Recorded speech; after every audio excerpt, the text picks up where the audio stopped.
Greetings everyone, this is Eldad Amara. Right, if you like this video, I want you to like, comment, subscribe, or share. I've done a number of videos on racism, and now racism is still very paramount, very prominent in today's society. Now I'm going to squash this one really quick.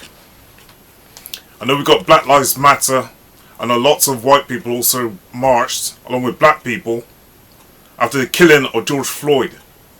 But let me tell you, racism is still quite prominent, right? And most of the problems is through this thing called institutionalized racism, through the ideology of racism, yeah? That black people are inferior to white people, okay? Through the ideology of racism. Now you got another thing, and it's called institutional racism. Institutional racism permeates every part of society, every section of society, through your prisons, your schools, your police force, your doctors, your military service, and it goes on and on and on.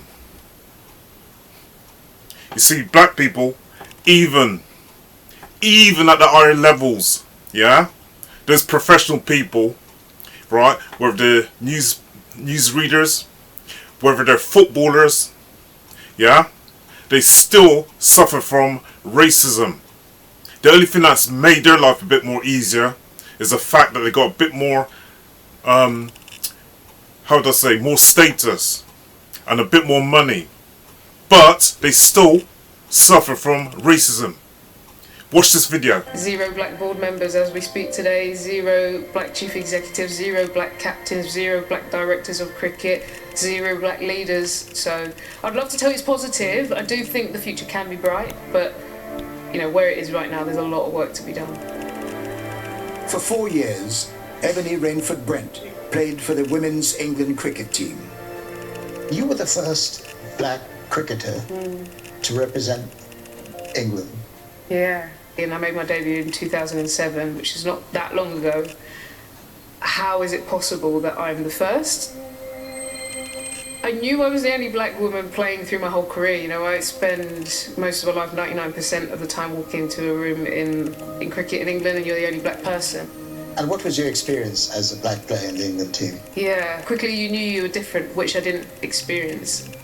In London, in a multicultural society, straight away, hair comments, you know, skin colour comment, you know, constant comments about your skin colour comment. Yeah, like do you wash your skin, and comments about body parts and things like that. I suppose if you're the only one constantly going around, it starts to wear at you that, you know, the comments come, and then the derogatory comments come. Sometimes disappointed that I didn't challenge more, but then I question if I did, how would that have impacted my, you know, would I have still got picked, or would I still get to play? So there's a lot of work that we still have to do in our society, in our sport, for sure. Black female cricketer we have had in this country. Look how many years it took to get the first black professional female cricket player. Look at all the racism that she has had to suffer, endure. Yeah? Look at all the racism that she's had to endure, right? Through her fellow players. Asking her about her hair. Asking about how often she washes, or whether she washes. What kind of questions that to be asking somebody? You, racist, you feel that you're so superior, yeah? You're probably the ones who aren't washing, aren't taking care of yourself. What questions are you going to ask somebody? Do you wash? Alright? She's had to endure, yeah? This black woman, a whole heap of crap. But part of the reason why she had to endure that was because she thought that if she complained, she'd lose her position in cricket. Lose her job. So she didn't bother to complain. She didn't bother to complain. Right? She just took it. Okay? She just took it. You just imagine you're so worried about losing your job, yeah, your profession, so you keep quiet. and have to endure all that racism. A black newsreader, check the racism she had to endure. Yeah, from the internet, from so-called racist EDL or National Front or whatever it is. Yeah, just because she didn't wear a rose. Sorry, just because she didn't wear a poppy. Right, the racism she had to endure. Alright, and she's a professional black woman. Look at what she had to endure. Watch this video. Good evening. The Duke and Duchess of Sussex have quit their roles as working members of the royal family for good. It means Prince Harry. I made the decision a very, very long time ago to not wear a poppy on screen. I do in my private life because I support lots of charities and I don't feel comfortable supporting one charity above all others. So that's the reason behind it. As a result, somebody who was a member of the English Defence League encouraged his supporters to abuse me in any which way they could find me. And they started a Sack the Slag campaign, which did grow online, and the people are saying that I should be sacked because I'm refusing to wear a poppy, I should do as I'm told, that I should go back to where I came from.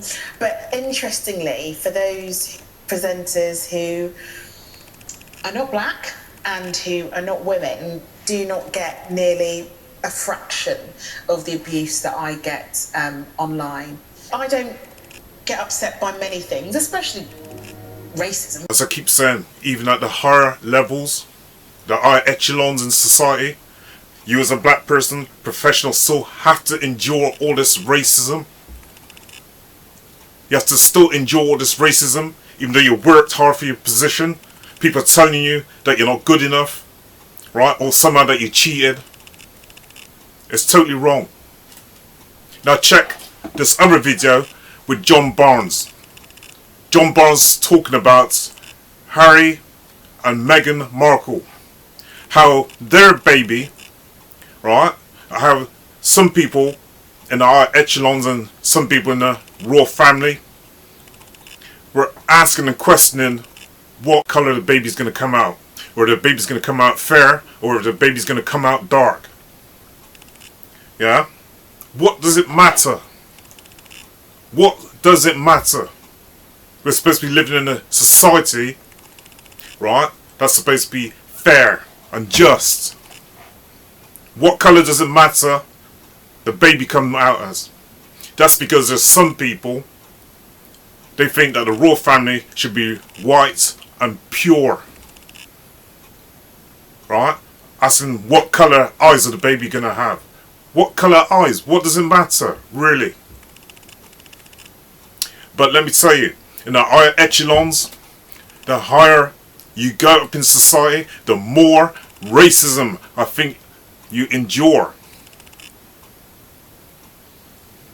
After all, the people who created this ideology of racism weren't poor people, weren't poor white people or poor black people. It's the higher echelons in society. You hear me? The higher echelons. They're the ones who create all these problems. Yeah? They want to see their society kept white and pure.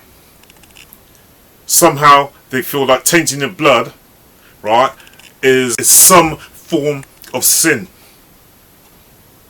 They look at black people and they look down on them as being inferior. I'm not inferior. I'm not inferior to none of you. But some of you, as I say, mainly in the upper echelons, and then going down through the system, right, have this notion that black people aren't good enough. Yeah?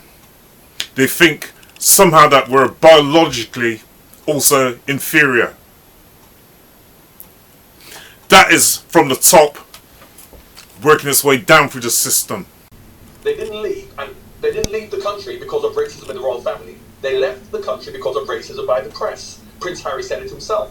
But the press have absolved, the media have absolved themselves of responsibility by pushing it on the one comment she made about what somebody said in the royal family and are now saying there's a racist in the royal family. We have to address the fact that the reason they left, the reason she was suicidal, was because of the racism she received day in, day out from the press. The comment that they made about the color of the baby, the comment that was made was that the color of the baby, they were concerned about the color of the baby and how that would look. How that would look to who? How that would look to the British subjects, because they know that the British subjects would not necessarily like a baby with dark skin. They know that the British public would much prefer a white baby. So why don't we talk about the fact that the British public will be racially biased towards a darker baby? We're not talking about that either. Absolutely, I'm a light-skinned, middle-class Jamaican from a fairly elite family in Jamaica, who, when I was growing up in Jamaica till I was 13 years old, I would look at black people who are darker than me with bigger lips and who are working class, and I would think I'm superior because of what life has shown me. And I accept that, so therefore I work at changing that. So I would never say, I don't discriminate. I am not sexist. If I see a female lineswoman, lines person, and a male lines person, my initial thought before I actually see the capabilities of them is that the man is going to be better. But because I've accepted that, I can work on changing it. Most people don't do that. They wait for people to get caught, and you're talking about even expelling people from the party. Expelling people from the party are the obvious ones who get caught. The obvious racists are the problem. The ones who don't think they're racist are the problem, and the ones that you can't prove. And that is the biggest part of racial discrimination, sexism, homophobia, is what you can't prove. And why you can't prove it is because we're very adept at hiding it. And because laws, you can't pass laws to change people's perceptions. People have to automatically want to change their own perception, and they have to admit that it exists within them. But we're not prepared to do that. Before the Black Lives Matter protest came on board, there were still lots of racist incidents. More people are now reporting them, but things haven't got better. It's interesting for the people who think it's got better. You speak to black people, they'll tell you it hasn't got better. John Barnes, right? The racism he had to endure during the 1980s and 1990s, both playing for Liverpool and playing for England. Some racists wouldn't want him to play for England because they don't think that he should because of his colour, not because of his skills, right, or his qualities, or the contents of his character, but simply by what they're looking at, and that's just skin colour. Skin colour. Right? You see footballers, even up to today, they're having bananas thrown onto the pitch, yeah, by supporters, so-called supporters, yeah, having the monkey chant noises by so-called supporters, by fans. Again, it's this thing that some people have in their head that somehow black people they see as inferior and white people superior. Now, let me make this totally plain, right? Not all white people are racist. There are a lot of really good liberal-minded white people, Asian and so forth. Okay? So, if anybody's going to turn around and say to me that I'm being racist, let me just make this simple, make it plain. I am not a racist. I'm not. Everyone's got a little bit of prejudice in them, but I am not a racist. You don't see me making any derogatory comments about white people. As I say again, you don't see me making any derogatory comments about white people. Right? You don't see me joining any far-right groups. Okay? It's not in my nature. It's not in my nature. Anyway, if you like this video, please like, comment, subscribe or share. Thank you. And one final thing I've got to say. We need to sit down, right? Both black and white, Chinese, Indian, etc. Sit down and have an honest discussion about racism. We need to seriously sit down and have a serious discussion about racism, or else things are just going to remain stagnant. Or otherwise, things are going to remain stagnant.